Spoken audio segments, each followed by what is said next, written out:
বনের এই বিশাল গাছটি ছিল ছোট্ট পিকুর পৃথিবী, যেখানে সে নিশ্চিন্তে ঘুমাত।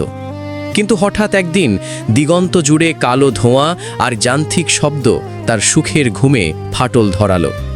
শীতের বৃষ্টির মাঝে ছোট্ট পিকু তার প্রিয় গাছটির নিচে বসেছিল, কিন্তু নিষ্ঠুর কাঠুরে পিকুর বাধা না মেনেই গাছটি কেটে ফেলল। কাটা গুড়িতে পিকু খুব কাঁদল, কিন্তু বুঝল কান্না থামিয়ে তাকে ঘুরে দাঁড়াতে হবে। চোখের জল মুছে সে কৃষকের মাঠে কঠোর পরিশ্রম শুরু করল। ভারী গাড়ি টেনে পিকু নিজেকে প্রমাণ করল এবং তার প্রথম পারিশ্রমিক পেল। এরপর কারখানায় আগুনের ফুলকির মাঝে পিকু দিন রাত এক করে খাটুনি করল।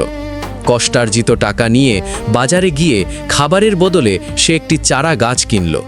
ফাঁকা জমিতে ফিরে পরম মমতায় সে গাছটি রোপণ করে জল দিল। অবশেষে গাছটি বড় হলো। পিকু তার হারানো বন্ধুকে ফিরে পেয়ে বুকে জড়িয়ে ধরল।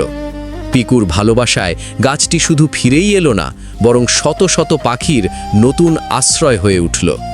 সেদিন পিকু বুঝল, সত্যিকারের বন্ধুত্ব কখনো হারিয়ে যায় না, যদি তা যত্ন দিয়ে আগলে রাখা যায়।